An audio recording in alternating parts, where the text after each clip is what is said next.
இன்னைக்கு நான் தேர்தல் அறிக்கை குழு நாங்கள் எல்லாரும் டெல்டா பகுதியில் உள்ள விவசாயிகளை சந்திக்க போகிறோம்.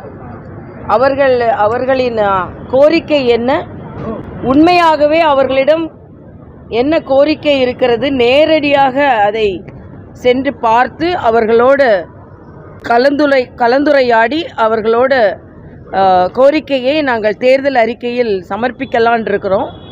நாங்கள் உண்மையாகவே நேர்மையாக விவசாயிகளுக்கு என்ன செய்ய வேண்டுமோ அதை செய்வோம். நேற்றைய தினம் தமிழ்நாடு அரசு மாதிரி பச்சை துண்டு போட்டுட்டு துண்டு விழுகிற பட்ஜெட்டை தாக்கல் செய்கிறவர்கள் நாங்கள் அல்ல. ஏனென்றால் அவர்கள் கூட்டணி கட்சிகளே அந்த பச்சை துண்டு நீங்கள் ஒன்றும் விவசாயிகளுக்கு ஒன்றும் செய்ய போகிறதில்ல, அதனால் சும்மா நடிக்க வேண்டாம், அதனால் நாங்கள் ஒன்றும் அதை போட்டு நடிக்க மாட்டோம்னு அவங்க கூட்டணி கட்சிகளே மரியாதைக்குரிய நமது விவசாய சகோதரர்களுக்கு இவர்கள் ஏமாற்றம் தான் தருவார்கள் என்பதை கூட்டணி கட்சிகளை முடிவு செஞ்சுட்டாங்க. அப்படி தான் இருக்குது. ஏன்னா விவசாயிகள் கடுமையான அதிருப்தியை தெரிவித்திருக்கிறார்கள் இந்த பட்ஜெட்டில். அவங்க குவிண்டாலுக்கு நெல்லுக்கு 3100 ரூபா கேட்டிருந்தது, அதை பற்றி எந்த அறிவிப்பும் இல்லை. சுகர்கேன் கரும்புக்கு 4000 ரூபா டன்னுக்கு கேட்டிருந்தது, அதை பற்றி எந்த அறிவிப்பும் இல்லை. அவர்களோட கடன் தள்ளுபடி பற்றி எந்த அறிவிப்பும் இல்லை. ஆக அவர்கள் என்ன சொல்லுகிறார்கள் என்றால் நெடுங்காலமாக வளர்ச்சிக்கான எந்த திட்டமும் இல்லை. ஆக பாராட்டு விழா தான் நடந்தது.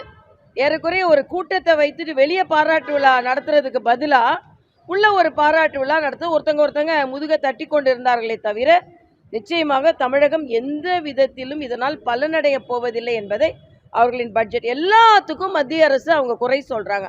ஆனால் மிக மிக மோசமான நிதி மேலாண்மையை தமிழக அரசு பெற்றிருக்கிறது. மத்திய அரசின் நிதி பகிர்னால் இல்லை, மோசமான நிதி மேலாண்மை தமிழகத்தில் இருக்கிறது என்பது தான்.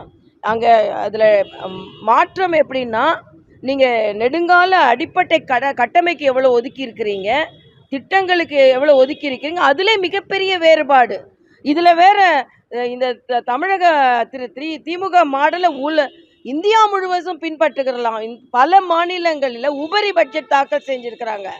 ஆனால் நீங்கள் கடனோட டெபிசிட் பட்ஜெட்டை தாக்கல் செய்திருக்கிறீங்க.